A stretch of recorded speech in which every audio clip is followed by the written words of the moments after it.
And that's something that I think transcends language, just like music or food, right? Because I watch a lot of like international stuff or just collections of funny things, right? Short clips off of wherever that are funny. Doesn't matter where in the world you are, the same kinds of things make people laugh. Everybody gets this, like the sense of humor is fairly similar everywhere you go, which is cool. One time my cat was sitting on my lap and starts going, oh God. And I was like, oh no. And I grabbed her to put her down, and that freaked her out. And she jumped, spun around in the air, puking. I shit you not. Puke hit all four walls, covered the TV. It was everywhere. Just cat puke everywhere. It was on us. It was on the furniture, everywhere. Oh my God. It's a spinning cat puking. That in itself is funny. Oh my God. I remember my brother, so we had so many crates. They were just like, the place that we were living in was mostly milk crates. Almost all the volume was just milk crates. Milk crate couch, milk crate bookshelves. Yep. You had a milk crate bed. I remember my brother came to visit one time, like one of the few times he came to visit. And like I opened the door and he walks in and he's like, man, it really smells like milk in here. What's going on? And I'm like, well, let me show you. Like we had so many milk crates that the apartment smelled like milk.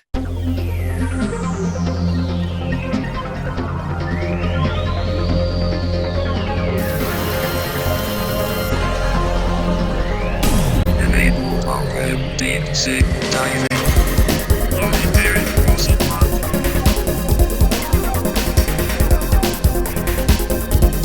Loading PC bastard.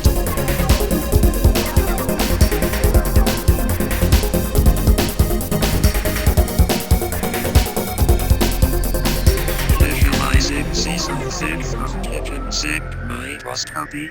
All right, welcome to another Kitchen Sink Microscopy full episode. Today, I don't know, what are we talking about, Casey? Why don't we talk about what's funny? Like, yeah, what is humor? Oh man, that's because I mean, of course, it's subjective, but like, are there any objective elements in it? You know, ooh. I mean, you know, it's kind of funny. You know, I've had conversations with people over the years about, say, like sitcoms and stuff, and I would say, oh, you know, because I love British sitcoms, and in particular anything Rowan Atkinson puts his hands on. Oh yeah, because it's hilarious. And Mr. Bean, I've been watching Mr. Bean lately. I have laughed so hard, like I couldn't breathe watching Mr. Bean. Oh yeah, and even like Blackadder and some of that stuff. And there's other sitcoms. Yes, Thin Blue Line. Yeah, Thin Blue Line. There's other ones. Yes, Minister is also one of my favorite ones. It's about politics, but it's absolutely hilarious. But it's kind of dry. It's that typical British sort of humor, and I think that stuff is funny. Other people think it's not. Red Dwarf, of course. Most people, I think, agree across the board that Red Dwarf is objectively funny. But like, there's a lot of shows that people I know think are funny that I don't think are funny at all. Friends, it's not that funny. What's the other one? The nerd show. Big Bang Theory. Big Bang Theory. I don't think that's funny. I mean, it's kind of like there's little chuckle moments here and there where I'm like, huh. Yeah, if I had to pick one to watch, I'd go with Big Bang Theory, just because, like, you know, like I get some of the nerd jokes and stuff. You know? Yeah. I mean, and they even reference Red Dwarf on it. Yeah. So yeah, exactly. Kudos for that. You know. I know. I mean, they at least try. That's for sure. Yeah. And it's like, I wouldn't say it's a bad show. You know, I don't it's the laugh it. track thing. It does that psychological thing where you laugh just because you hear laughter. Yep. I'm sure you've seen some of the videos where they remove the laugh track and all of a sudden now it's like really creepy. Yep. It's like, oh, long awkward silences and stuff. I know they've done that with Friends quite a bit. One show that I really like, and it's not like a laugh out loud kind of show, it's Seinfeld. I just find it really amusing. It's like it's just amusing because it's like very everyday sort of situations, and they kind of play it up, and sometimes things get completely out of hand, even like starting from something really mundane, which is kind of I never amusing. actually watched a whole episode of Seinfeld all the way through. I've seen bits and pieces here and there, of course, but yeah, like for that very reason, I never really got into it. I mean, not that I have anything against that format. It just felt too forced, I guess. Yeah, Like, yeah. and the whole thing about like their last episode being like just another random nonsense topic that had nothing to do with the end of anything is kind of like, well, you wasted an opportunity to do something creative there, you know? Yeah, no kidding. Like something grand that tied all the episodes together or something. But yeah, whatever. Yeah. Speaking of laughing out loud, there's an international show, and I don't think it's come to the US yet, but Britain is about to do one, so it'll be English at least. But here in Germany, there's a version. It's called Laugh Out Loud, LOL. And they take all these comedians from, you know, well-known comedians in their respective country, and they lock them in a room together for a couple hours, and they cannot laugh, or they're out. So Okay. so they just are constantly like trying to make each other laugh while not laughing themselves and like suppressing it. Just watching that, even not knowing much German, is funny as hell. Like just watching people try not to laugh. Yep. And that's something that I think transcends language, just like music or food, right? Because I watch a lot of like international stuff and or just kind of like collections of funny things, right? Like short clips off of wherever that are funny. And it's like, yeah, it doesn't matter where in the world you are, the same kinds of things make people laugh. Like everybody gets this, like the sense of humor is fairly similar everywhere you go, which is cool because it's like maybe humor is kind of a way. Well, it certainly is a way to like ease a lot of negative things. Oh yeah, for sure.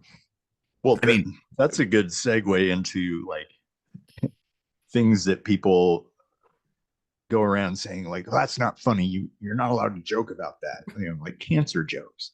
I made cancer jokes all the time when I had cancer. It like totally helped me. You know, yeah. So, like, well, and I've seen people with disabilities like joke about their own disabilities and things. And it's like, oh yeah, hey, you know, that humanizes people. You know, and it's like, oh, you know, it's that's actually really funny.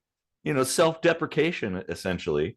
And that's a good way to kind of make it like not a negative thing anymore, and just a thing that exists. And it's like, hey, you know, it's if you can make fun of that together, like I think that's healthy. That's healthy. Yeah. And well, yeah, like you say, you know, oh, you shouldn't joke about that kind of, and people get pissed off about like the dark humor in operating rooms and doctors and stuff like that. But it's like, well, how else do you deal with really awful situations? I mean, even MASH, that TV show, you know, a lot of things they were dealing with was pretty heavy, but it was like peppered with humor throughout. Because, like, I mean, you're at war. What else are you gonna do? I wonder if that was really like kind of the first of its kind to do that. You know, it might be. Yeah, it might because be. that was like definitely not something you saw a lot of back in the day. No. And even since then, I feel like nobody was really feeling comfortable enough to broach that subject until, like some later things like House MD, where, a lot of it is pretty serious, but it's also kind of like dark humor. Yep, exactly. Thrown in here and there and stuff. And yeah, like, I mean, I've always appreciated dark humor, and not because I'm an asshole. Well, maybe not just because I'm an asshole, but But because like it reduces some of the negative effects. Mhm. It with a caveat. Like if you can usually tell when someone's using the joke maliciously Mhm. or just trying to make light of a situation. Yeah. So obviously, like trying to make someone in the room feel bad by telling a certain joke, like that's a dick move. Yeah, exactly. But like the joke itself, like anything that like brings about irony or points out the ridiculousness or evil of something by making a joke out of it, that's good in my Oh yeah, opinion. yeah. Well, and like you're saying about kind of picking on somebody. There is the roast, of course, which Yeah. is like all in good fun. Even if it's really mean sometimes, it's like Yeah, that skirts the line sometimes yep, because you can totally tell. Like sometimes the people are like, exactly. But that's part of it. That's one of Mhm. it's like dude bros, like back in the day, you poke at each other and call each other names and say goofy things and like kind of make fun of your friends Mhm. and it's like that's part of what you do when you're friends, you know like Yeah, it's just that's what you do, and it's a camaraderie sort of thing, you know it's like, oh yeah, okay, whatever, well, that kind of hurt a little, but we're still friends, and then you do it back to the other person, and even Stevens, right? we should just start doing birthday roasts on the show. Like, Yep, yep. That would be funny. get a bunch of our friends to come on and roast Yep. Oh man, that'd be good. it. Yeah. Well, and Good that way to lose friends. totally. Yeah, I know. Oh man. Oh, gotta reconfigure here. Yeah, and I think humor is a great way to kind of discuss sensitive topics. Um, like I was saying, people with disabilities, making fun of their disability. It's like, well, Mhm. that's a healthy thing because now that's part of the joke. It's like I've seen Yeah. there's people on TikTok who are like really popular who do that. That's their shtick essentially. Is like they're constantly making fun of whatever condition they have, and people love Yeah. it, and they're like, oh yeah, they admire this person. Well, that that is actually like a really good way to break tension Mhm. in these situations where people feel like compelled to stare, but also feel like bad about that because they don't want to draw attention to that person, like Yeah. in a noticeable way. But then if they themselves start making the jokes about it, all of a sudden it's totally comfortable to just be like casual and normal Yep. in your interactions, even in situations such as eye contact. Exactly. Um, Yeah. and some of that shit's really funny. Like I saw a video just the other day of a guy that had, I forget what the name of the syndrome was, but his face was unusual, Mhm. and he was like, I'm gonna dress, I look a little bit different, that's because like my mom was a waitress, my dad was Sloth from the Goonies, stuff like that. Yeah, exactly. Well, and you can also tackle other situations too, like the isms, right? Mhm, mhm. Like racism. The best way to like get rid of racism is to mock it, Yeah. or any kind of bigotry or biases is to make fun of it. And you, like that's much more effective than anything else. That's like memes. Memes actually change the world, you know. Yeah, yeah, yeah. And that's part Yeah. of I humor mean, is like humor. It's funny because it's true, essentially. there's some Yeah. truth in whatever. Plays off stereotypes which have Mhm. some basis in truth. Mhm. That's another one that really skirts the line, though, like, because when it comes to things like racial humor or whatever, there's obviously a lot of potential for people who do use it maliciously, to use that, and then of course fall back on the idea, well, it actually takes the power away from the racism. And it's like, well, yes and no. Like, you got to know your audience, really. Well, yeah, and know, and that's like, so that's like, if your it's audience kind of- already isn't racist, they might not find that much humor in it. Yeah. Well, and it's sort of like having an argument or a discussion. As long as you're not focusing on an individual, right? Or like a Mhm. person, if it's more about the concept, that's the thing that you're making fun of, like just a concept, Yeah. something intangible, essentially, then that's okay. But as soon as, yeah, if you start picking on, well, okay, you know, there are exceptions, public figures and politicians and whatnot. They're kind of acceptable for the most part, but Yeah. even then, like, still don't be too mean spirited, I guess. um it is kind of, it's definitely one of those things where they're like, in order for something to be truly funny, you have to get right on the line but not cross it. Right. That's you know, that's well, and you can also kind of caricature something. I remember Rowan Atkinson was talking about, he was being interviewed, I think, or something. This is fucking the 90s when I saw this, but he was talking about, he was basically answering that question, what is funny? And he's like, well, a pencil on its own is not funny, or said something like this, but like a giant pencil is funny. Something that should be really big is now really small, or something that's small is now really big.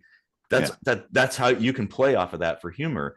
And I think that kind of applies to everything, where you kind of like amplify something small, for the joke, essentially.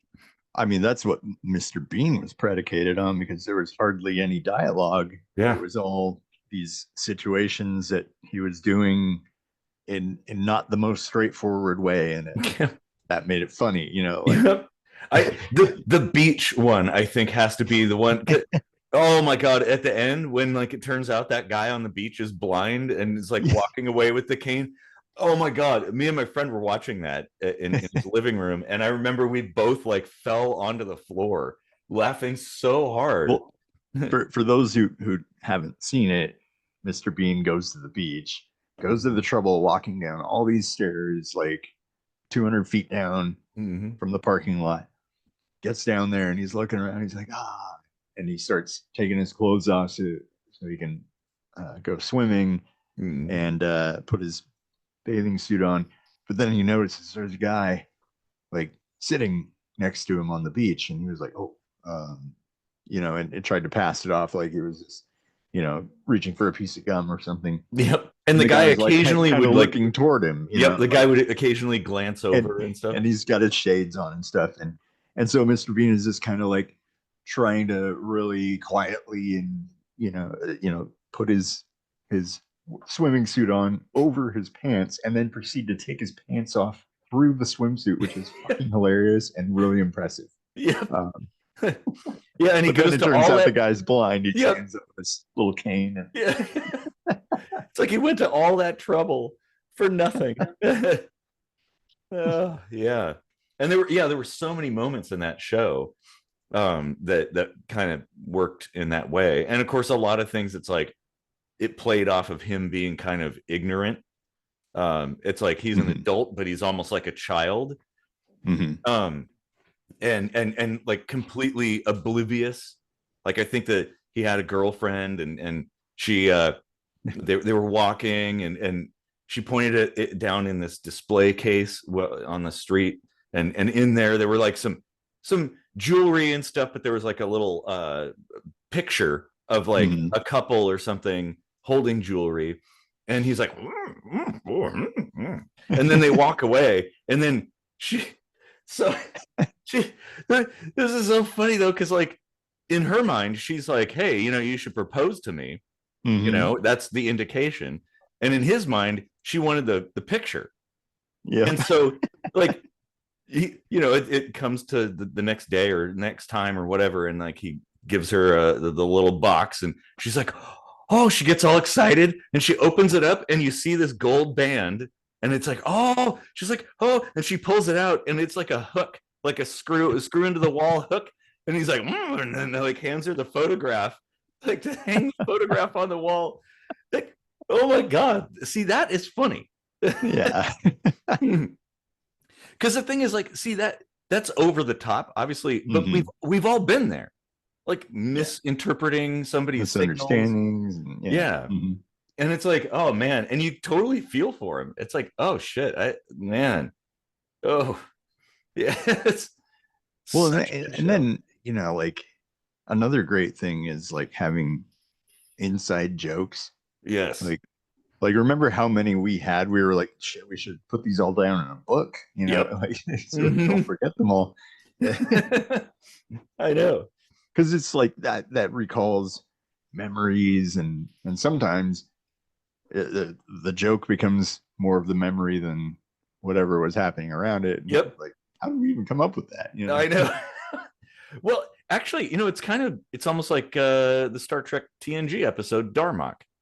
Right, like you can essentially convey a message with like one word or a phrase that's part of your inside joke vocabulary.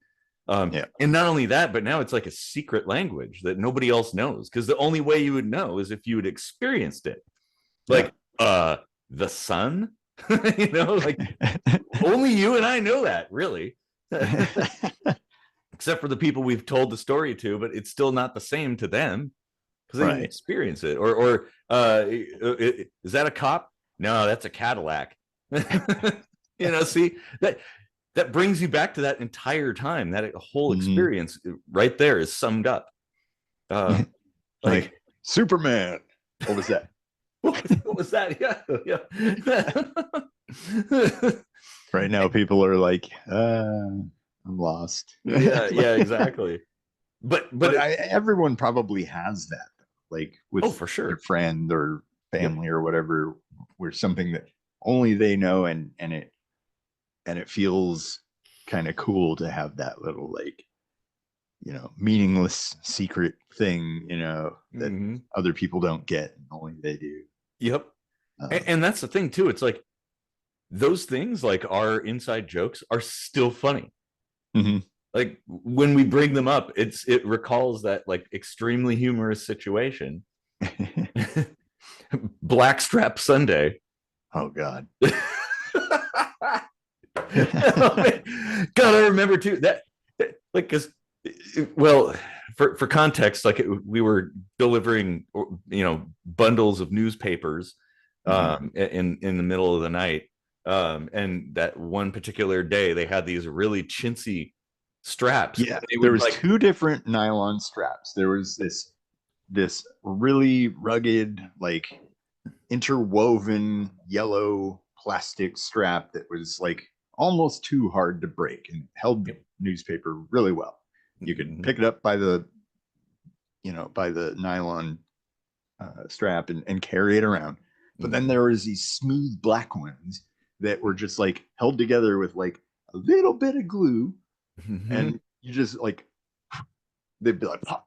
And then the newspapers just go blah. Well, yeah, because I remember going around to the side of your van and opening the door, and papers were like just pouring out like a waterfall.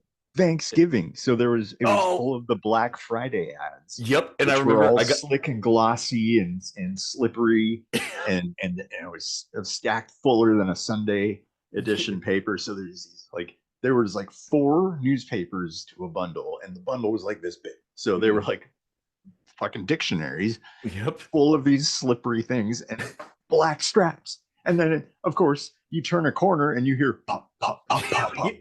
Yep. And you look back and there's like ocean waves of newspaper. Loose newspapers everywhere. And I remember I got so pissed off that I was just grabbing out the slicks and just throwing them into the street. Just like, fuck this shit. God damn it. Like, we'd like take a handful of papers and go to fill the machine, and they would just kind of like spill out into the bottom of the machine, and we're like, whatever. And just like... Oh man, that like, you know, one wonders what kind of impact that had on Tacoma. Right. Like all of those people coming in to get their Thanksgiving newspaper and stuff, and it's just like a jumble of paper all over the place. Like you can't separate one paper from another because they're all just... That's totally a Mr. Bean over the top thing. It's like, yeah, I get the whole capitalism thing. Like you want to capitalize on the sale, right? But there comes a point where you got to say, no more ads, no more. Yeah. Because like your product looks like shit now. Yeah. So like, what good's that doing anybody? Exactly. And less is more in that situation where it's like if they just had one piece of paper with their stuff on it instead of like an entire second newspaper inside of a newspaper, just ads. Like I know people do. There are people who do enjoy that. Like they enjoy looking through, cutting coupons and things like that, and seeing what's on sale. And but like that, yeah, that is a little too much. Yeah, it's way too much. Oh man, yep. Milk crates too. That's another one.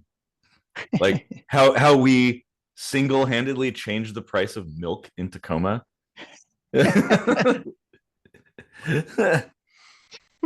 Oh man, I guess it would be quadruple handedly because we both had two hands and there were two of us.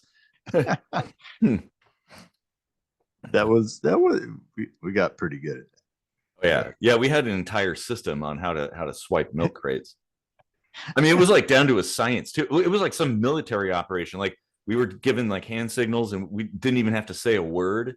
Just like when we were open the timing doors. Ourselves, you know, like that's right. we'd drive up in my Subaru and we'd get out.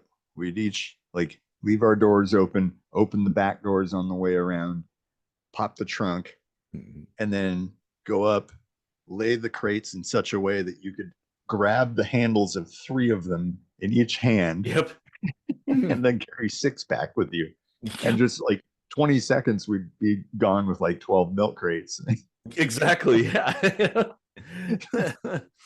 Oh man.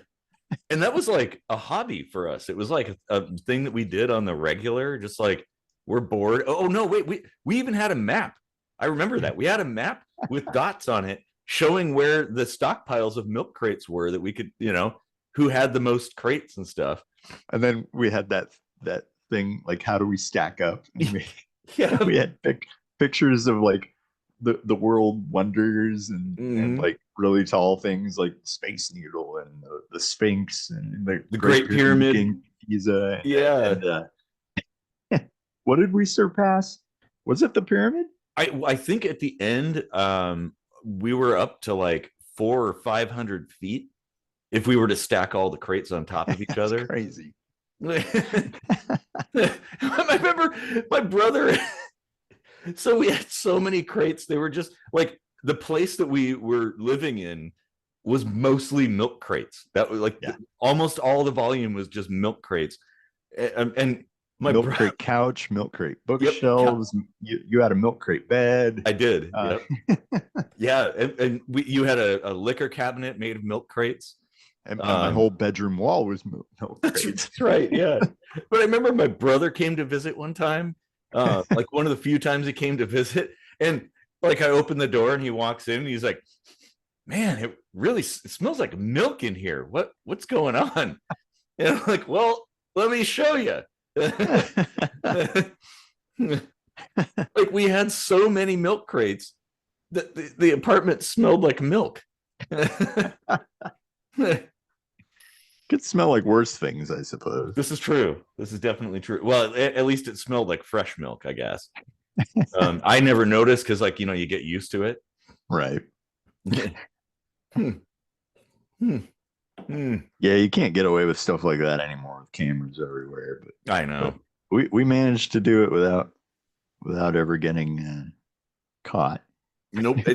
Actually, you remember that time we went, I think it was in Albertsons down there on in UP, and we asked to talk to the manager. It was kind of late. Manager comes out and we were like, "Hey, can we buy some milk crates off you?" And he's like, "Buy? No. We asked if we could just have some. Oh yeah. We were like, do you have any milk crates we could have?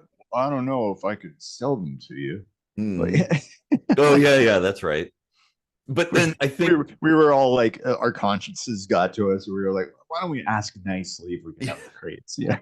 And then we got denied. And then I think we went back that night and just swiped milk crates anyway. Oh man. Take that, capitalism. Stupid managers. You want to sell that to us? Well, let's take it. Yeah. Hey, I mean, it's just stacked up out back like a bunch of garbage. Oh man. And, shortly after that, Wilcox went bankrupt. I wonder if the loss of milk crates created some deficit issues. It could have. I mean, they wasn't it like stamped on the side of the crate that's $7,500 per crate or something like that? That would be the fine. Not that they actually cost that much. I mean, they're not cheap, but not that much money. Oh man, I still have a lot of crates, like quite a few, and I still have shelves made of milk crates.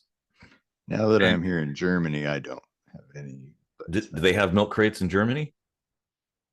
I think so, but not the same. Yeah.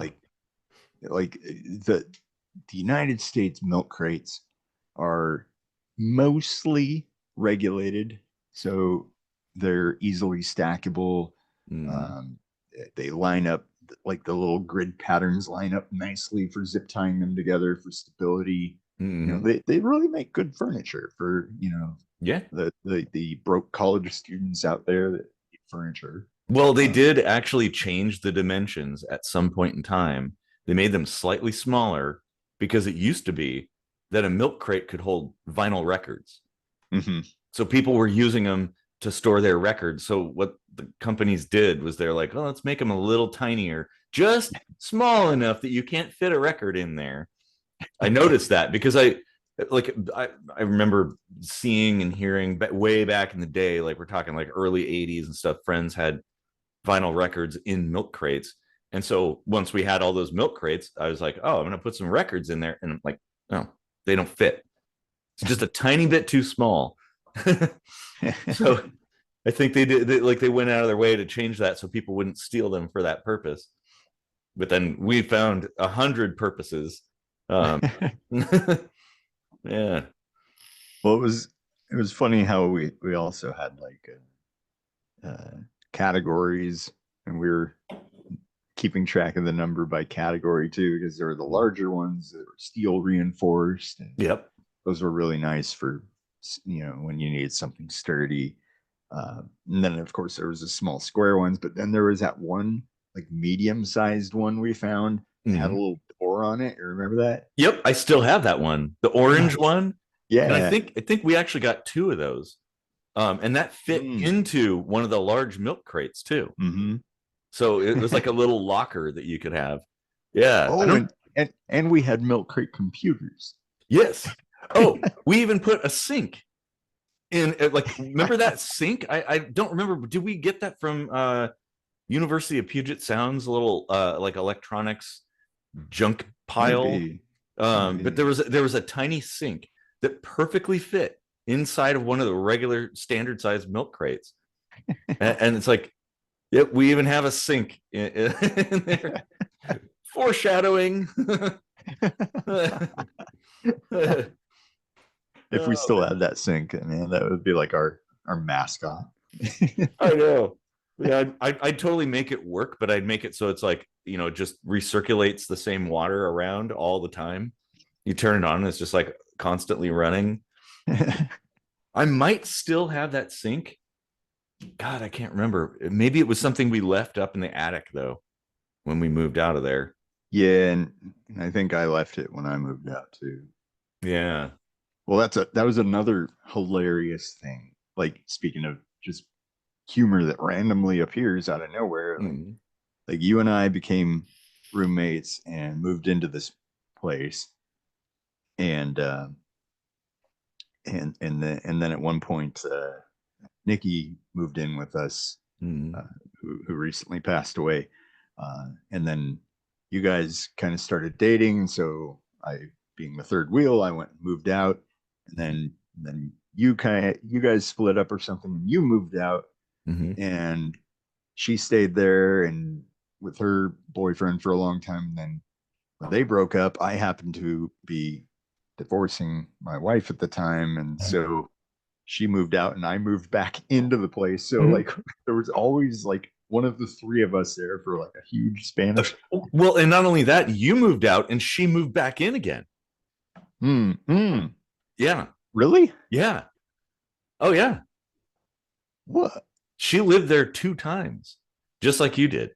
Oh no, wait, that was in between, I think, right? Okay. The guy she was dating, oh yeah, she left, and the guy she was dating stayed there. Yep. And then when he left, she came back, and then she left, and I came back. Yeah, exactly.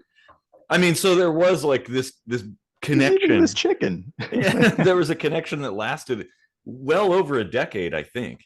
Yeah, it had to have been 2002 until 2014, I think. Something like that. Yeah, man, that's crazy. 12 years. Yeah. Wow. Jeez. Yeah. Anyway, we should talk about what's funny a little bit more, I think. It is subjective, but it also isn't. Like I was saying, there's kind of these universal things, like slapstick stuff is kind of always funny, especially in the moment, right? Like a absolutely silly thing, or even things where it's like something bad happens, like something gets broken, but it's so absurd the way it got broken that you just have to laugh. Like there's a couple videos where there's people trying to lower down like a piece of furniture from a 3rd-story apartment or something, and like they're like, okay, and then and it falls and breaks into 1,000 pieces, and that's funny. My current wife, when we were first dating, she came to visit me in the US. She was in, like, I was sitting in bed and we had some drinks, and she was getting something out of her bag, and she was like, "Oh, have you ever seen like a European plug-in?" And I was like, not in person, I don't think. And so she just kind of tossed it over to me, and it hit my drink and just shattered the glass, and whiskey went everywhere. But it was so funny. Exactly. Oh, here, have a look at it.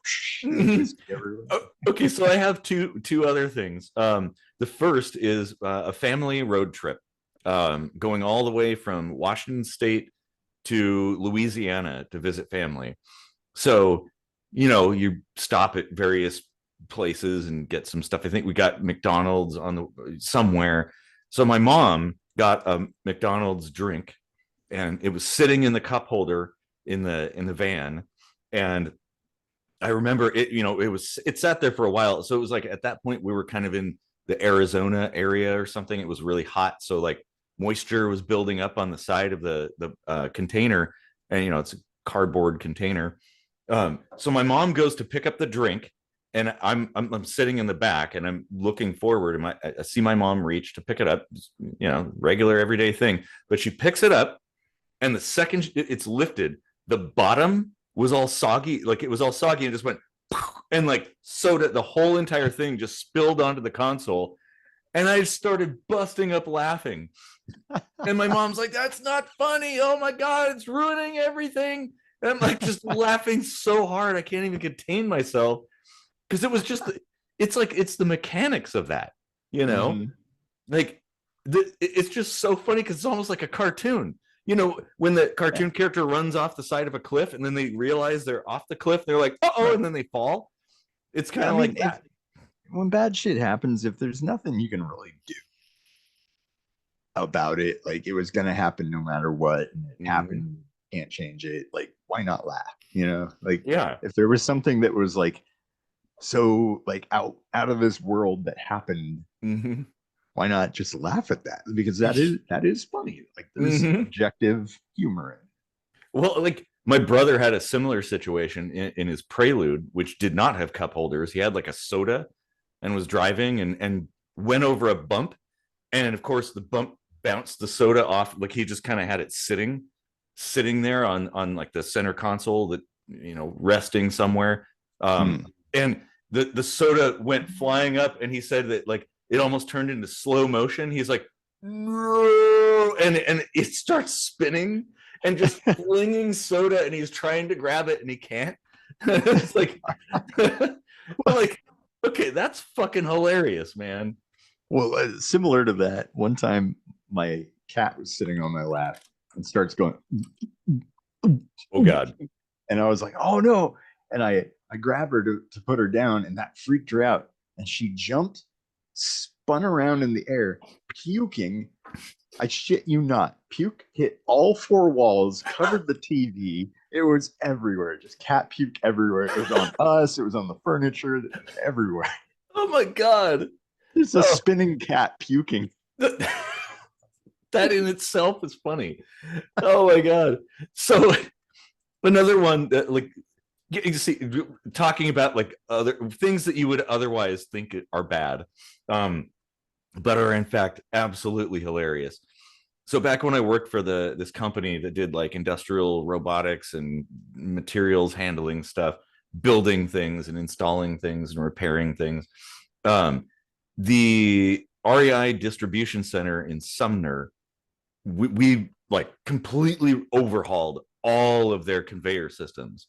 And one thing that they wanted, because like they're like, okay, well, during Christmas time it gets busy, so we want like a place where we can kind of divert excess to and have our extra employees handling that stuff, because shit would stack up and things would fall from like these high conveyors and stuff. So they wanted to be able to kind of push some of the excess down and give a little bit of wiggle room to everybody else. And so in that, there was like a conveyor, a series of like just free rolling conveyor things that would roll down to this platform. But they also wanted on that platform there to be a ramp that they could deploy if that place got full. Okay. So we had a company called Schneider Simpson. They're like a manufacturing kind of, they do a lot of metal work. So we had them custom build us essentially a kid's slide that was hinged that you could fold up and then you could pull out and lock in this like support brace, right? So me and Tony's like the guy who was kind of like my boss, I guess, like he was kind of the supervisor. We went down there to install this thing. I mean, it was this massive, huge stainless slide with this, you know, like post that stuck out, this massive square steel tube with a big like flange on the end of it that would hook into the thing. So we got it all installed and stuff. And he's like, okay, well, you know, I want to try and make sure that it works.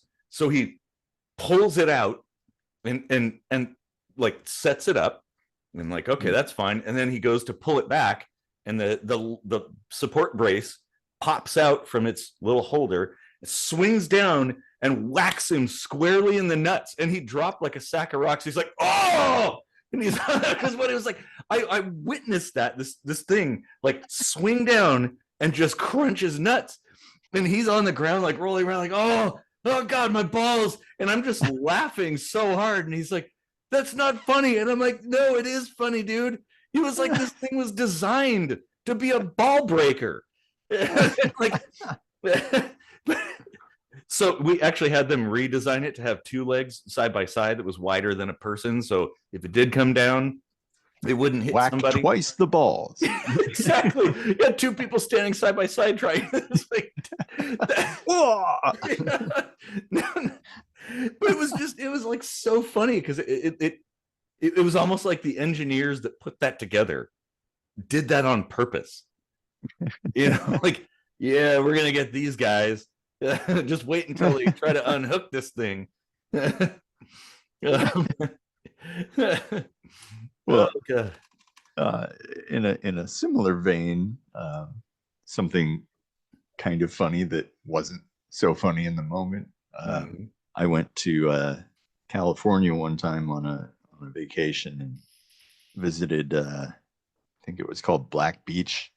It was kind of like the Mr. Bean Beach. You had to go down all these stairs. Okay. Tie everything together here. Why not? But it was a nude beach, and so I, decided, okay, get rid of the tan lines. But of course, I did apply sunscreen in sensitive areas, just in case. But I missed some spots, and they got rather toasty, and that was not much fun. And similar to that, my very first job, I was a cook, and it was super busy, and I had to run to the bathroom, and like hands always get covered in olive oil and spices and stuff. And so I start taking a leak. All of a sudden, it's burning like crazy. I realized I had like red pepper flakes on my hand, and I didn't wash my hands first. Oh, geez. Oh God, that hurt. Oh man. Well, I mean, at least you didn't like wipe your eye or something. Oh my God. Well, and sometimes, so some of the humor that I really love, and this is something that maybe makes me enjoy shows like Seinfeld, is when things go completely off the rails. And it's like, it's almost, it's so ridiculous how many things are going wrong that it's actually hilarious. Like, I mean, I remember even just thinking of something similar, when I went to visit my family in Louisiana, or my family, we all traveled down there. We decided, oh, hey, we're going to go to Florida since we're kind of close, and go hang out. Well, my aunt had reserved these little bungalow things or whatever on the beach, and she's like, oh yeah, the review said scruffy but clean. And of course, we walked in, and it was so musty smelling, and all the furniture was like from the 60s or 70s. And I'm like, scruffy but clean? You mean scruffy but scruffy? This is like really rough. But like all kinds of it was like a series of events that sucked. Like everything sucked about that. Like nothing went right. I got sunburned even though I wore like a whole bunch of sunscreen. So of course, that happened. My cousin got stung by a stingray in his foot. And so I remember, like, he's all of a sudden he's like out in the water, and he's like, oh my God, and like everybody runs and they have to carry him in. And so he's laying there like, oh my God. And then that night, there weren't enough rooms or beds for everybody, so me and my cousin had to sleep on the couches, which were like wool, by the way, like super rough. So me with my sunburn, I couldn't wear clothes because it hurt. So I'm laying on this couch. My cousin's like, they're like, oh God, my foot. And I'm like, oh God, my back. Like, and then there's an air conditioner that didn't work. It didn't make it cooler, but it just made a lot of noise. And there was like this dripping sound all night. And I think it was actually dripping water. And like, it was just a total shit show. But I remember that as being like one of those situations. It was just hilarious. Like, what else could possibly go wrong? A camping trip I went on with my friend Mike and Rob. It was kind of a spur of the moment thing. Of course, because we arrived at the site late, so it was dark. And we had to use his car's headlights to set up the tent, which of course was my dad's, what we called the circus tent. Because it was huge and really complicated to set up. We set it up finally, like, because it's one of those, like, oh, there's these little rings, colored rings on each thing, and that's how you fit this to that, and then this goes there, and then you hook this to that. So it took us forever to set that up. We got it set up and thought, hey, okay, we're good to go. And then we set up, just trying to get like a fire going, and we got that going. And then I have this lantern, like one of those gas lanterns you have to pump and then light. And so, I'm like, okay, do that. And my friend I'm trying to light it and it's not lighting. And so my friend Mike, he's like, oh, well, let me try. So he looks down there and sticks his lit match down into the opening, and it's like, poof, and like a fireball comes out of it, like singeing his face. And then but we got that lit, and then we're like roasting marshmallows, and I like mine to be a little bit burned. So, normally I would get them going, and they're like, and they're kind of sizzling, and they blow them out, and there's a charred layer on the outside. Oh, I love it so much. So I got mine going, and I turn like this to bring it away from the fire, and Mike turns at the same time, and his elbow hits the burning marshmallow, which promptly sticks. It's like napalm, sticks to his elbow, and he's like, oh my God, and it's like this burning sugar on his elbow that like won't stop burning. We finally got it put out, so that burned his elbow.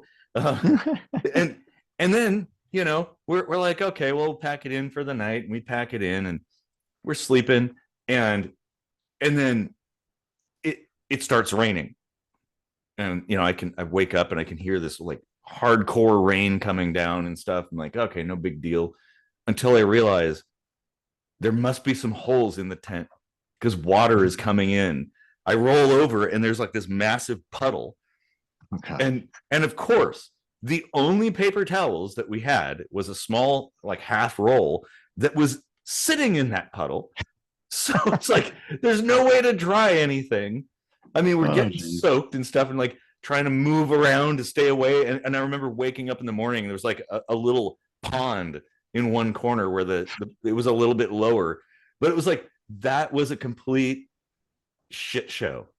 God, but it was still hilarious. This is why I don't go camping. Like the very first time I went camping, we get to this little campsite, and my wife at the time and I were like, sleeping on the ground, and it's all hard. Why don't we go out to kind of the edge here where the dirt's a little softer, people aren't walking on it so much.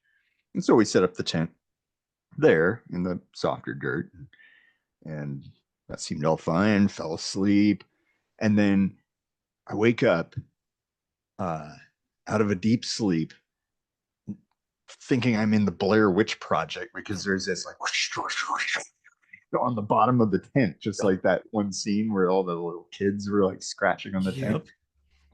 There was like a gopher trying to like come out of the ground, and we had like set up tent on his house. Oh man, crazy, man. God, yeah.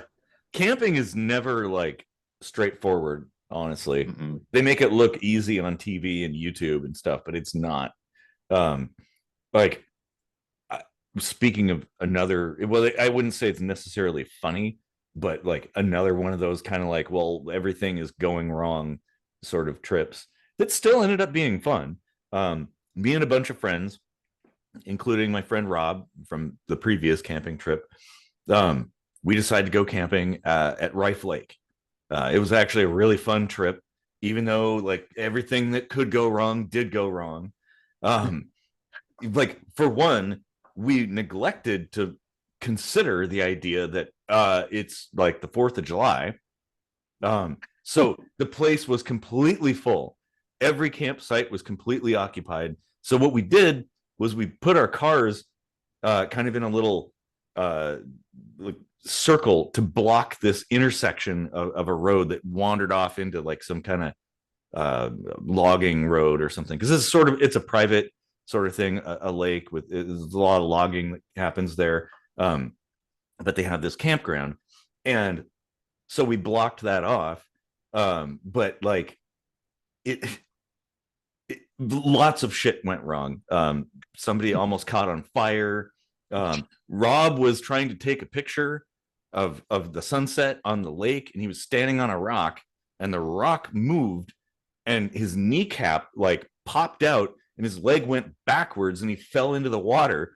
And we're all standing there, and he's like, "Oh my god, oh god, ah!" And it's like nobody went to help him right away because it was just such a like. It's like, whoa, what the hell just happened?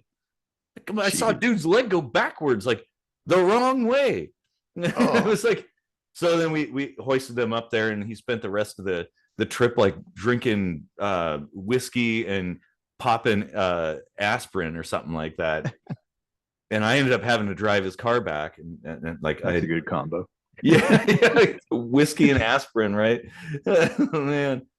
Oh, yeah, but it's like, well, talking about good combos, and I don't know why this is funny because it really isn't, but you know, you gotta laugh, right? mm-hmm. So I think I was 17, graduated high school, and at that time I was kind of hanging out with seedy crowd in Hilltop area of Tacoma. Mm-hmm. And you know, I was pretty straight edge. You know, I drank, but that was it. Yeah. Smoked cigarettes here and there and stuff.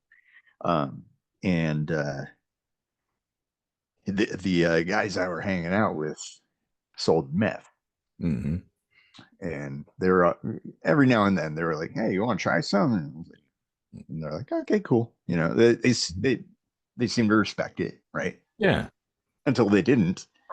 They were, you know, I'd already had a few beers, and then they were like, "Here, finish this bottle of vodka." There was, you know, about that much left in the bottom. And I was like, "Oh, okay." So I finished it. They had dropped a rock of crack or meth or something in there and let it dissolve. And our friend Aaron and I, we've both drank out of that bottle, and suddenly, like, we were feeling great, like best we've ever felt. Like, felt like we were flying, and like we were even headbanging to like late 90s Metallica. That's how you know we were on hard drugs. Yep. So then we like decide, hey, let's go to Titlow Beach. And so we pile into my van. And yeah, I know it's really dangerous. Start driving, and and I'm taking a left turn, and I look over, and Aaron is sitting in the passenger seat, like talking to me, and the door is just wide open. And of course, I'm taking a left turn, so he starts falling backwards out of the van. I was like, ah, and I grabbed him by the shirt. Like he almost died. Oh my god. Oh, that's crazy.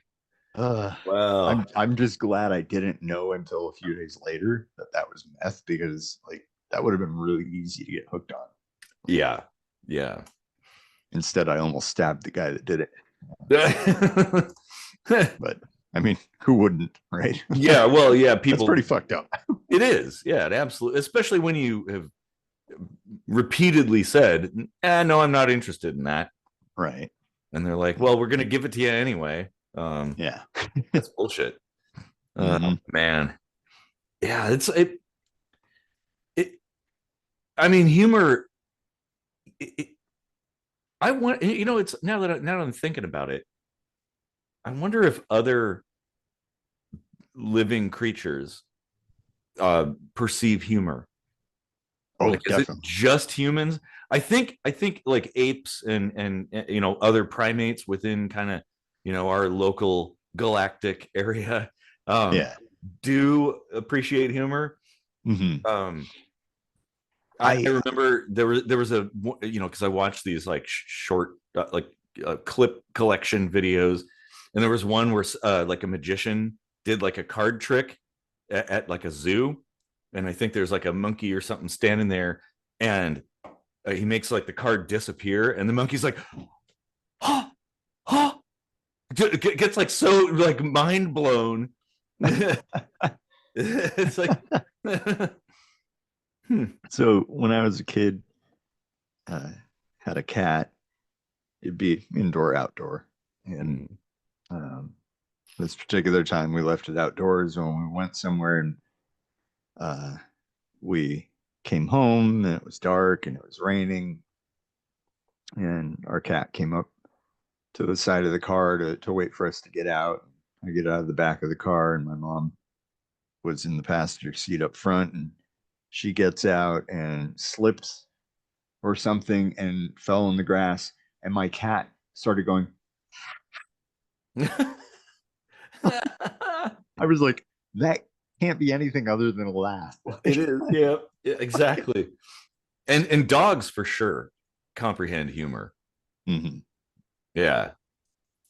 I mean, they at least sense mood, Mhm. like Yep. they can tell good from bad mood. And Exactly. so if you can acknowledge that much, why can't it extend to humor?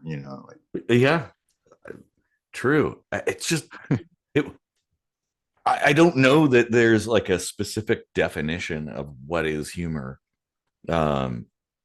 Because it is, God, it's like situationally dependent. It's certainly like a perspective thing.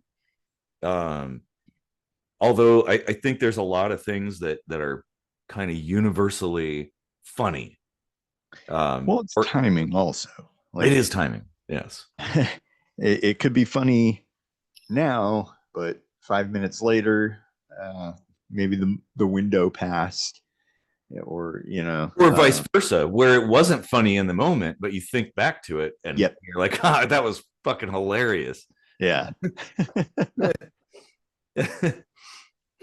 And yeah, like the bottom line is like people should laugh more, like resist the urge to like suck the humor out of something for somebody else, if not for yourself, like Yeah.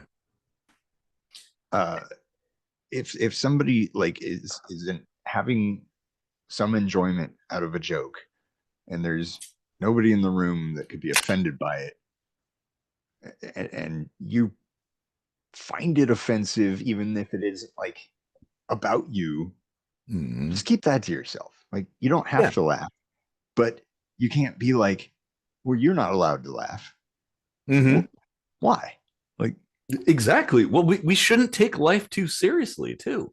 Yeah. I mean, yeah, there's moments, there's a time and a place, but I think, maintaining a level of humor at all times is good. Like, even in the worst of times. In fact, especially at the worst of times, that's when humor is helpful. I mean, it was like when I went to Nikki's service, it was like story time, and people weren't generally, well, her husband Nick, he wanted like stories and things, so people were kind of telling like the funny stuff, and it's like, yeah, you tell all these funny things that about your interactions with Nikki and things, and that's a good thing. Like, it doesn't serve us to sit there dwelling on the negative and like, oh no, it's so bad, and like, well, I mean, that's not going to change anything. Yeah. It's just going to make you feel like shit. So I think humor is a good thing. Obviously it's subjective, but only to a point. Yeah, really. Like, I feel like for the most part, there is objectivity to humor, and the percentage, whatever it may be, that is subjective is what everybody kind of gauges.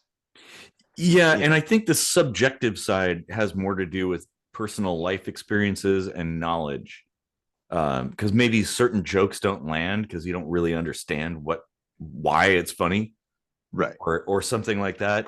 Well, that's one aspect we didn't talk about. It's just like not even understanding the joke.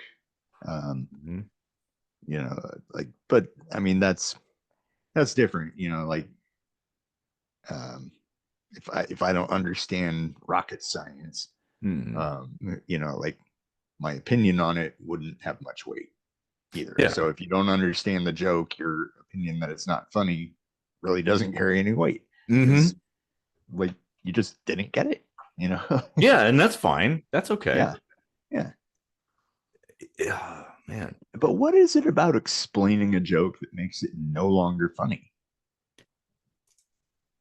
I think it's something having to do with the experience. Almost, it's sort of like a It's the magic. delivery, isn't it? It's the delivery. It's like seeing a magic trick being performed. Mhm. And I have actually seen some magic tricks, some really spectacular ones performed where it's being explained as it's being done, and it's still mesmerizing and bewildering. Like, what? Wait a second, you know? Um, so I don't know. Yeah. Well, when I was a real little kid, I have a memory of this because like it was really confounding to me. Mm. I was at the doctor's office with my dad in the waiting room, and being the little ham that I was, I decided to tell jokes to everybody waiting in the waiting room. Mm. And I told a joke, and everyone was just like staring at me confused. And it was like a joke I thought everybody knew already anyway. And I looked to my dad, and I was like, what's going on? Why aren't they laughing? And I walk over to him, and he was like, well, I think you delivered the joke wrong. And I was like, what do you mean? And he said, well, you kind of gave the punchline away. You said, why did the chicken cross the road to get to the other side? So I just kind of mashed it into one sentence as a question, and sat there waiting for a response, and everyone's like, huh? Oh man. Yeah, jokes are something like because there sometimes a joke plays off of what you know. And so you kind of have to, because like it is almost like a magic trick in a way. You're hinting at something, and that's what makes it funny, I guess, without necessarily giving away too much, because obviously if you just say you state the facts, that's not funny. So it's kind of a matter of sort of delicately stating some of the facts. I don't know. Yeah, how does that? Well, yeah, I mean, like there are things that are just naturally funny in that they defy normality. Like stuff like these parody news shows like The Daily Show or whatever. That's a lot of the type of humor they go off of, is just creatively phrasing how they report the news in such a way to make something that's funny even funnier. Well, and then you have news organizations like The Onion and Babylon Bee that make these fake stories that it's like they're funny because that's plausible. Right. Like, that could happen. That's the coolest humor ever. Yep, exactly. It's like, I mean, and there it's like, well, there's the whole concept of the Simpsons predicts the future sort of thing. And there are people who are like, yeah, The Onion and Babylon Bee, like, actually, like, it's their joke headlines from a year ago become actual headlines today. It's like, what? It's like giving people ideas. Yeah, exactly. and that's funny. I parody stuff is great. And back in the heyday of Saturday Night Live, they did that pretty well. I haven't seen it in a long time. Well, I did that during the early days of the COVID lockdown. I was at home with nothing to do for a lot of time, and I did a couple of parody songs and some music videos to go along with them. I did what was it? It was Social Distance was the song I did. It was the Eagles, Desperado. Yeah. Social distance. Well, and like the king of parody songs would have to be Weird Al Yankovic, of course. Oh yeah. Like his stuff is absolutely hilarious. Mm-hmm. And And yeah. even some of it isn't so funny, but like it's Weird Al's particular flavor of humor is just like taking himself seriously in a non-serious way to the point where like even if it's not that funny, it just fits with the rest of it in such a way that it's like, okay, you know, like that's still funny. Yeah. Yeah, it's like what's the British band that, oh, I can't remember their name now for some reason.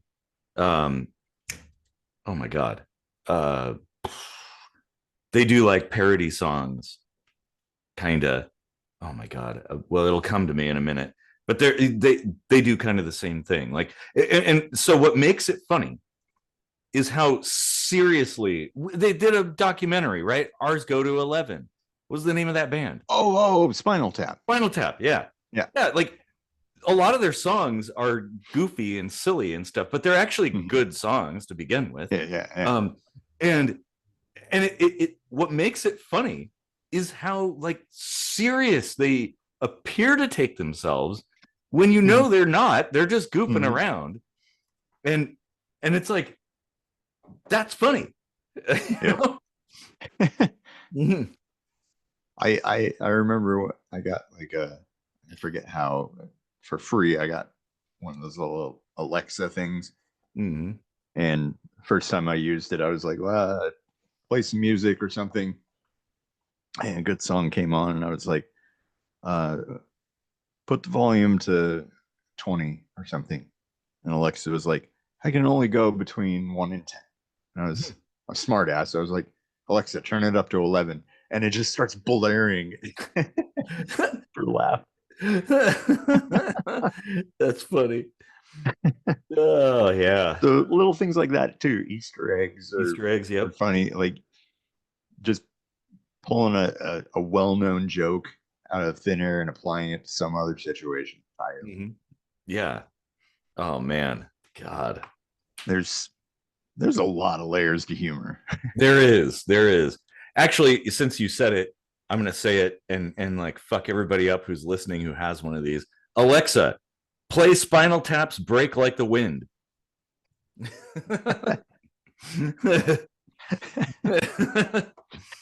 Oh man.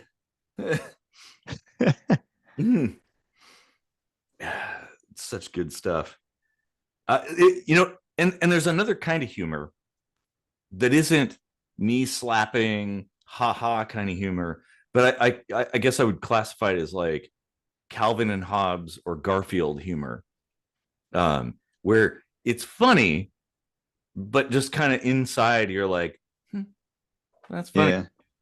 Because I remember my parents' friend, so she had kids or grandkids, I think, that were kind of my age, me and my brother's age. So we would all go over and hang out there and stuff.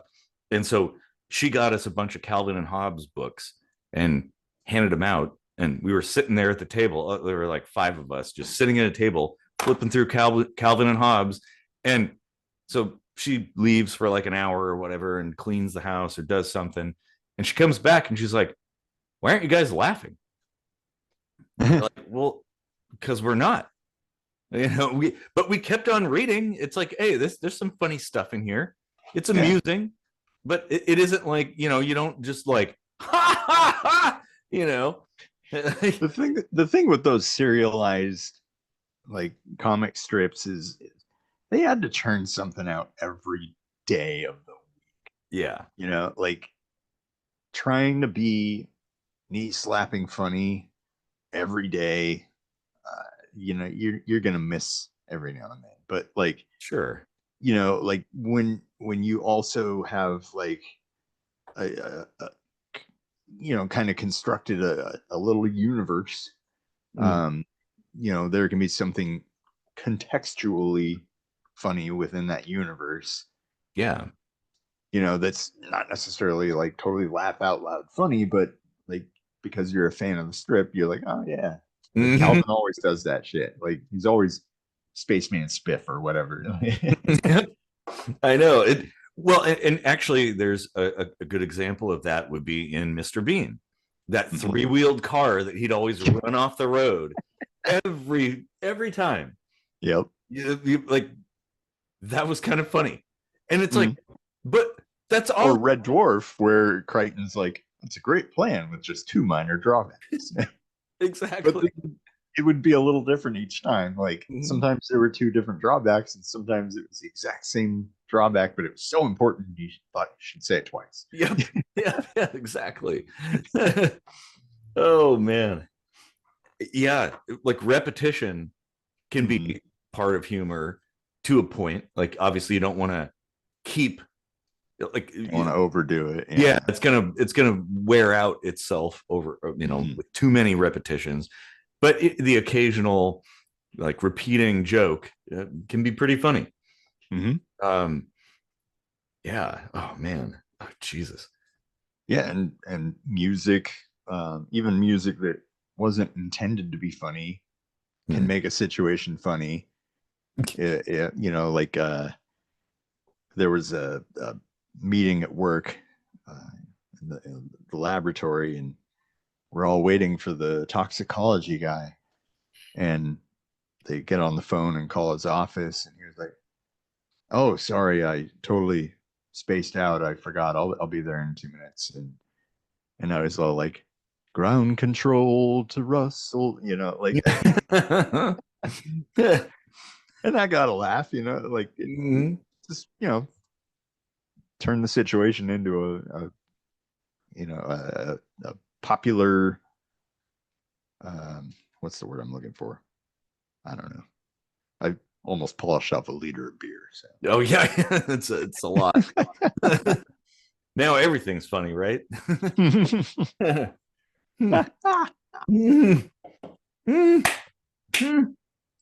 Oh man. Yeah, well, like we had talked about but before we started recording, like here's a funny thing revolving around music is, Metallica, who famously went after Napster and tried to crack down on song copying and piracy and stuff, got a bunch of legislation passed and whatnot.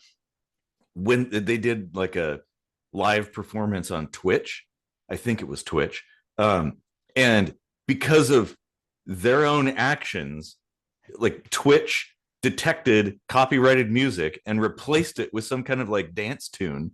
And so like it was so funny because they were like so into it, like banging on guitars and stuff, and you hear this like bubblegum pop song playing, and it's like the irony of that is so absolutely hilarious. Isn't it ironic? Don't you think? Actually, the funny thing about Alanis Morissette's song "Irony" is like none of that stuff is ironic, right? None of it is. It's just unfortunate situations. Like every single thing that's part of the song, like none of those things are ironic at all, and maybe that's the joke. It's like, oh, that's some like 4D chess shit there. But irony is definitely a component of humor, for sure. Oh yeah. And yeah, and that's one of those things. It's like, how do you even define irony, let alone humor? Yeah, it's a complex one to tackle, and like I get what Alanis Morissette was doing. Like it's in the universe of irony, let's say. Yeah, it's like similar enough, but like the actual definition of irony is actually quite confusing. Yeah, it is. Like I remember having a lot of trouble wrapping my head around that. Well, I guess you could examples really, like a fire, like a fire station burning down. That's ironic. Yeah. A doctor getting sick and stuff. Yeah, exactly. Even though those are completely plausible events, but the implication is that those things should never happen at those particular people or places or to those people, Mm-hmm. Yeah. And that's kind of, yeah, but it's like, well, actually, speaking of humor, and misunderstandings and people misinterpreting what the meaning of it is, you remember that trend where people were making parody versions of the like the motivation posters? Mm-hmm. So you had the official company that did like the demotivation posters that were like kind of humorous versions, Like the proto-meme. yeah, it was like the earliest kind of meme, really. Mhm.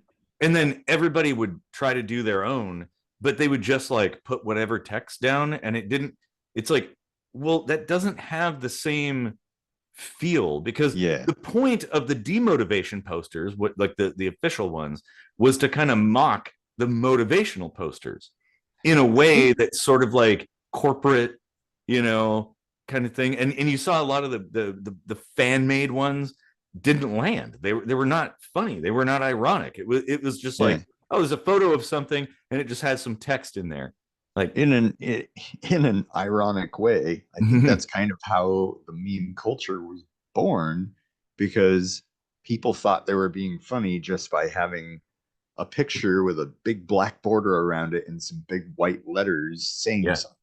Yep. Yeah. And they completely missed the point of the Exactly. gag. Yep. And then all of a sudden you started seeing pictures that were missing the point or whatever, and drawing attention to that, humor to that. And I think it kind of snowballed from there. The demotivational poster was definitely kind of a catalyst for that, I think. I think they actually sold actual posters too.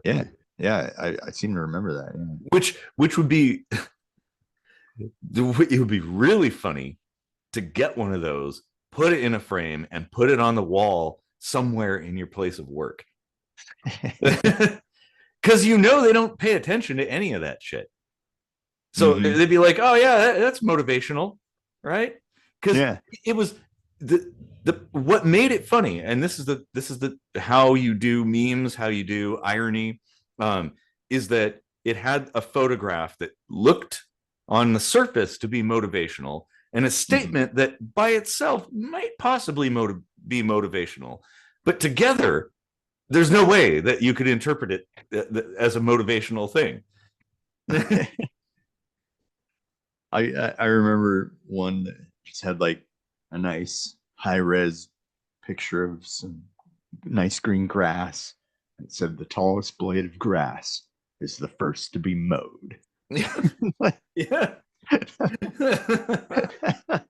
Oh yeah. Now I gotta look those up, because that there were some really good ones in there. And that's the thing. I've seen a picture of like these guys that took a picture of themselves eating McDonald's at McDonald's and made a poster of it and then just like put it up in McDonald's, and it's like still there.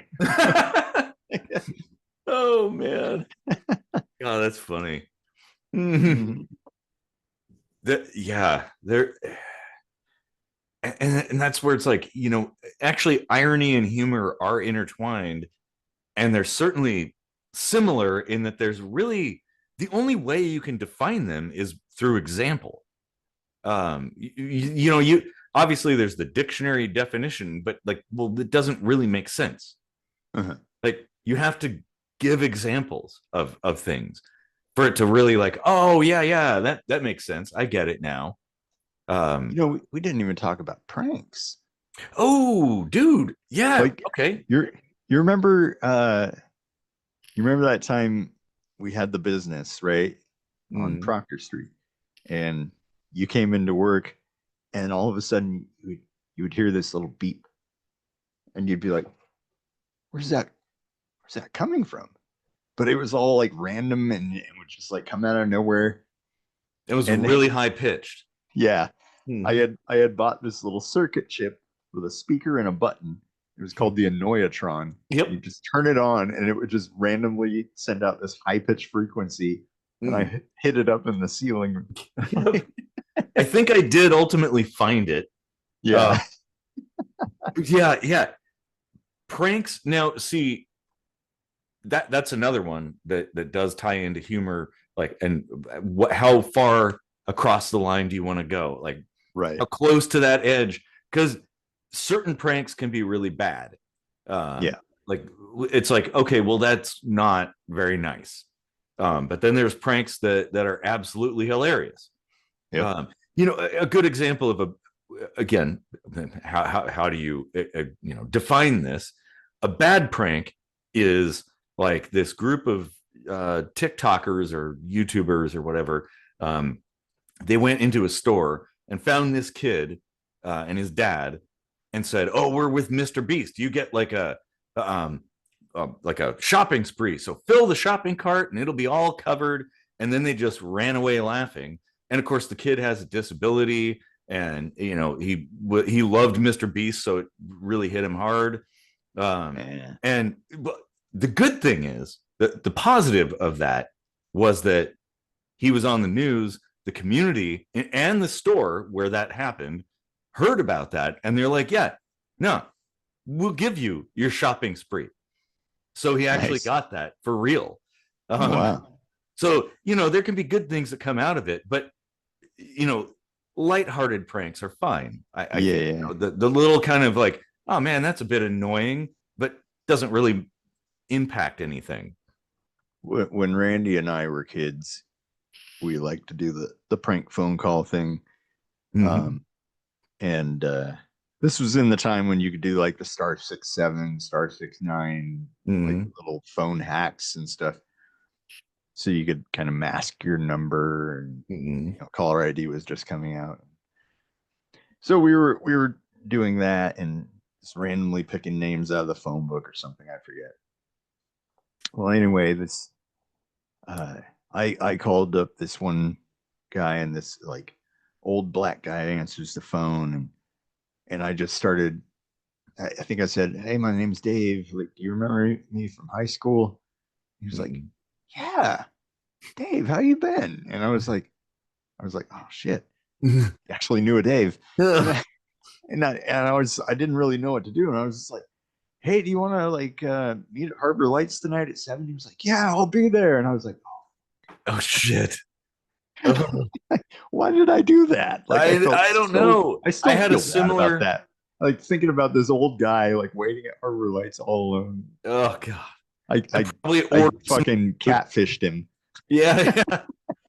Oh man. Yeah. Well, you don't think about it until years later when you realize, like, oh man, that was the dumb thing to do. Yeah. I mean, that hit me in the moment though. I was like, what am I? Oh fuck. I know. I did a very similar thing, like calling random. Me and my friend used to call numbers and pretend to be people. Just and I called some number, and it was this older guy, and I'm like, "Oh, you remember me?" I can't remember the name that I used. And I was like, "We served together back in Nam." And he's like, "What? Really? Oh shit, man!" And started telling me stories, and I'm trying to make stuff up, and I'm like, I don't know anything about the Vietnam War, like, tell your dad's stories, like exactly. But I just felt bad because it's like, you bring up people's hopes and kind of dash them. I think a good prank is one where it's kind of like, wah wah, you're kind of like, oh man, you got me. That's better, like a little thing, or calling people on their bullshit. That's a good one too. Like my grandpa was in a bar one time and overheard this guy talking about how brave and valiant he was in World War II, and he fended off the Japanese on such and such island. And my grandpa was like, he walked over and he was like, "Oh, you were on such and such island? I was stationed there." And the guy instantly was like, "Oh, really?"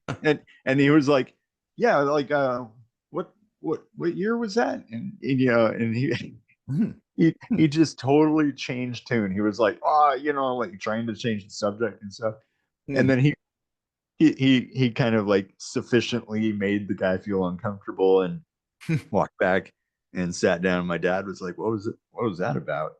My grandpa was like, so we were sent to this island because the previous battalion just kind of like chickened out and abandoned post and left everything there, and they were all officers, so we ate like kings. And oh man, yeah, actually that reminds me, one of my friends, big huge storyteller, like he would tell stories like all the time, like making shit up, just the most wild story. Like for example, we were hanging out at my parents' house, and we walked over to another friend's house to meet up and stuff. And he proceeds to tell this story of what happened to us on the way. And mind you, literally nothing. We just walked down the sidewalk to the house. And he was like, oh, yeah, man, this guy jumped out of a bush. And then, we started fighting. Eric knocked him out. And then like more guys came out. And it was like just some kind of like Bruce Lee sort of scenario of like just more and more people coming out and fighting and stuff. And I'm looking at him like, and then I look at my friend and I'm like, like, no, that didn't happen. But so like he kind of toned down his storytelling after this one incident where he was at my house and we were hanging out in my room, and he was telling me all about, oh, I can play Enter Sandman, I'm so good at guitar and da da da. And I thought, wait a minute, I got this whole stack of like sound equipment and stuff like that. And my brother, he plays guitar and he has a guitar. So I'm like, I'll be right back. So I grabbed my brother's guitar and guitar cable, plugged it into my system, and I'm like, here, I'd like to hear it. And he grabs the guitar like rather sheepishly, and he's like, doon, doon, doon. Yeah, it's out of tune. I don't know, I can't play it. And I'm like, I bet. His tall tales kind of got a little short for that. Yeah. I like, you have to pity that in a way. It's like, why else would they be doing that other than to like kind of boost their own ego? Yeah. And it's like, oh man, like, like people don't necessarily think low thoughts about you. Like, why do you feel the need to inflate that at all? Yeah. Because like inevitably you're gonna be found out as a fake. And then there's the fucking low expectations that you were trying to avoid. That completely counters any positivity. Yeah. Like the fact is, most people have actual good stories to tell. Like he actually had some good stories to tell that were truthful, like real things. Like his uncle was like a set designer for Army of Darkness. Like, that was true. It's like, hey, that's good. You could go off of that. But you don't have to constantly tell stories about all these wild things that are completely implausible. My dad definitely had plenty of stories, and I heard them enough times to notice subtle differences over time. And yeah, I don't remember if I ever like called him out on anything, but like, well, there's I attribute some of that to, memory becomes more and more imperfect the further you get from something. But and it's like your own internal telephone booth kind of thing where maybe you add little bits to spice it up a little bit. And I've noticed that in myself. Like if I can't remember exactly how something went, I just kind of like fluff it with whatever to continue telling a story. And so like, of course, like that does happen from time to time. It's just when it becomes so grandiose that that's a little bit too much. I was gonna like get into that actually. It was because like for the sake of telling a story, for entertainment, if you're telling a story, you're the entertainer. You're on stage, you have an audience, and that's the purpose of telling the story, is to entertain. So it's like, hey, maybe you throw in a few things that didn't actually happen but could happen that make it more interesting. Because if you tell it exactly how you remember it, it's not entertaining. It's like, well, okay, so it was a certain day of the week, and I don't know, I was with I don't remember how many friends or their names. You're already bored, right? Yeah. Then you got people like their eyes are glossing over, and they're like, oh, and they're looking at their phone and stuff. No, you want to engage people, and so bullshitting a little bit is fine. It's just to keep your audience engaged. Exactly. Yeah. Like it's, as long as the details don't matter, or if like the core details are factual, but then maybe you add a little bit of spice into the pot, essentially. Oh, and that brings me now to like the ego stories, which also is humor. Remember the stories we used to send back and forth? And I recently went to an Ollie Ride concert, and I got to meet him and sit and talk to him for quite a while. And we were talking about various things, and at some point in time, he brought up like, because I think I had said, you're just like you're a regular guy, like you're pretty cool. And he's like, my stage persona, it's like bigger than life. That like I try to put on this idea that I'm more than I am, essentially. And I'm like, I totally know that. That's totally like the ego stories where we crafted this, like our band was like the most amazing group of people on the planet. Like saving the earth. Fake press releases and stuff. Yeah, exactly. but we would do like shit that was like obviously ridiculous, like the Mecha Pope and first band on the moon and stuff. Well, and of course, what made that great too is we did have a reoccurring theme, like the three-wheeled vehicle in Mr. Bean. Yeah, Hanson was our mortal enemy. Like one of these days I'm gonna actually meet them and be like, you, and they're like, wait, what do we do? And that turns out they're like pretty cool chaps. Just like stage a picture where we're all like, exactly. But yeah, I mean, we crafted this kind of world where like we were like this amazing band that did more than just perform music, but like saved the world and did all kinds of stuff. And then our mortal enemy was Hanson, and I don't even know where that came from, but you wrote that one where you said that we killed and re-killed them, which that made me laugh so hard when I read that. That's to this day still funny when we pull that out of our ass, like killed and re-killed. Yeah, because it's like, well, how do you even do that? So that means you killed somebody, then you went to the trouble of resuscitating them just to kill them again. Well, it's like the like driving over someone and then putting it in reverse to drive back over them, but like amped up. Yeah, exactly.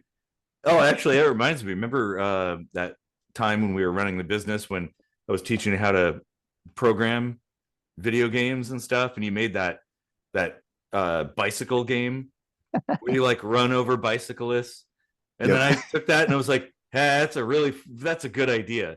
And then I made it like much more detailed, like a lot more going on, where you could like throw beer cans out the window and knock bicyclists over. You could knock them into traffic. We still got to turn that into an app.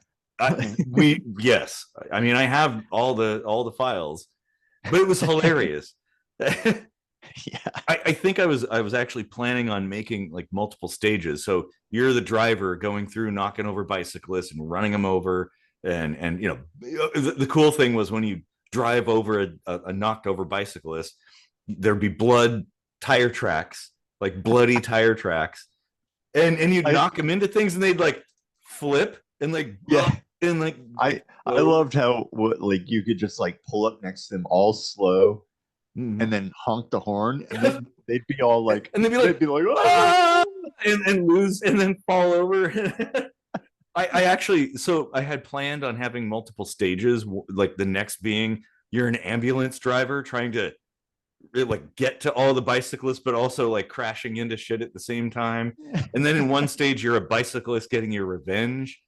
That would be like so funny. Oh man, God, those are great, good times. Oh yeah. I'm gonna have to work on that for sure. But see, some people would take that and they'd be like, "Well, that's not funny," but no, it's absolutely hilarious. Yeah. And that was all based on you and your experiences with asshole bicyclists. And you're like, Yeah. I'm gonna make a game where you just run over them. You know? I still have a thing with bicyclists. I recently did a minute microscopy about passing on the right. Yeah. And it was inspired by a bicycle incident that I ran into here in Germany. And of course, like my German is not perfect, so getting into an altercation with a native German was interesting.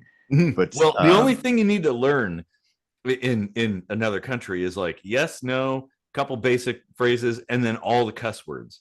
Yeah, that's the stuff you want to learn.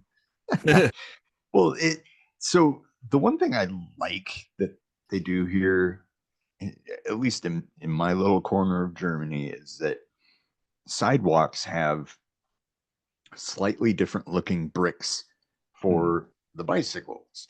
So the bicycle lane is on the sidewalk, which makes sense. That makes sense, yeah. Obviously, that not everywhere is engineered to accommodate that. So sometimes they do have to be on the road. But in this situation, it was on the sidewalk. Now, the logistical problem with that is visibility. I mean, it's already bad to have something on the right because the visibility on the right is not so great. Not as good, behind you, you know? And this is further compounded by the fact that so you've got like the sidewalk, the bike lane on the sidewalk, and then parked cars, and then the right of way. Yeah. And so I literally could not see this guy. Came out of nowhere. I was turning right into a business, and then I like see a momentary glimpse of something in my mirror. I couldn't even register what it was. I was like, what was that? And I get out of my car, and there's this pissed off bicyclist like yelling at me in German, like, and I was like, what the fuck? And I put two and two together. Of course, I was like, oh, I almost hit the bicyclist. But I was just like, tried my best to say in German, like, when you're on the right of a vehicle, you have to be careful. Like, you know, because like you have all the visibility. The car does not have so much visibility, and it's way heavier than you. So well, and in a bicycle, you can stop relatively or deviate your course relatively quickly, whereas in a car, you may not be able to do that. And like, it's simple physics, and sure, like the whole premise then of the minute microscopy was like, something may be legal, that does not make it safe, or it doesn't make sense. So like, just go with what's safe. Yeah. and like try to work within the system, right? Like I'm sure you've seen those like bumper stickers that for pro bicycle kind of things, say share the road, or motorcycles and stuff, and it's like, yeah, but it works both ways. Yeah, you know, like we all got to work. We're all on this road together, so it doesn't behoove us. It doesn't benefit anyone to be assholes and be like, oh, you know, this is my road. You know, no, we're all in the same space together. I mean, the same thing with pedestrians too. Like, yeah, okay, maybe a pedestrian has the right of way crossing at a crosswalk or at an intersection or something, but that doesn't mean they shouldn't pay attention at all. In fact, a friend of mine ran into somebody and killed them, who was like kind of crossing the road in a weird way. They did it on accident.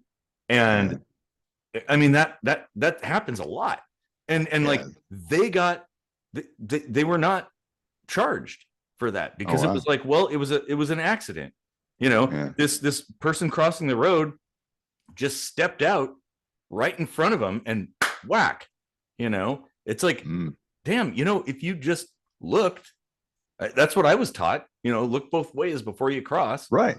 Yeah. You know, it's like, yeah, I mean, sure, you do have the right of way legally, but it's also stupid to just step out into the road assuming everybody sees you and is going to stop. Actually, you don't in that situation. Yeah. You know, like you have the right of way in certain areas that are designated for pedestrians, you know, like that. Yeah. And that's the thing. Like people just assume because I'm this puny little human, I have the right of way anytime I want. No, that's not the case. No, to bring humor back into it though. Oh shit, I forgot. Oh no. I was wondering how you were gonna do that. Yeah, no. Oh, what was I thinking of? You were talking about, what were you talking about before that? Well, shit. You've contaminated me. I don't know. Like bicycles, video games, share the road. Oh, that was it. Okay. Remember that bumper sticker I made about bicycles? It was like something about share the road and like put bicycles back on sidewalks and stuff like that when we were kids. Well, I woke up one morning and there was a knock on my door and the neighbor was there and he was like, "Hey, I just want to let you know you got a couple of flat tires. I caught some guy letting the air out of your tires." And I was like, "Oh, thanks." And he was like, "Yeah, it was some guy on a bike. He didn't really like your bumper sticker." And I gotta say I agree with him, but I stopped him anyway. Oh man. So I was kind of like, "Oh, wait a minute. Sorry, thanks." Oh man. But it's like, hey man, if you don't like the bumper sticker, just ride on. You don't have to. Yeah, exactly. Yeah. Like inconvenience me. Well, and there's this is the thing. There may be a reason. There's more to the story, essentially. Like for something that you might take offense to. It might not be what you think it is. And as one of my core rules, always assume best intentions. You can't just go to like what you think is like the worst case scenario and assume that person is thinking the same thing, because it's probably totally benign. You never know. One of my core rules is if you can't take a joke, you'll have to take a beating. Yeah. Which I'm saying, I'm guessing you probably do. Yeah. I remember just maybe I guess a last thing. Speaking to jokes and context and things. My neighbor across the street when I was a kid had this van with like the bubble windows on it. Like and it was really old and kind of rickety looking van. He had a bumper sticker that was the only bumper sticker on this van that said, "I got your daughter in the back." And like, okay, yeah, that's a little sketch, but it's also hilarious. Right. Like that is funny.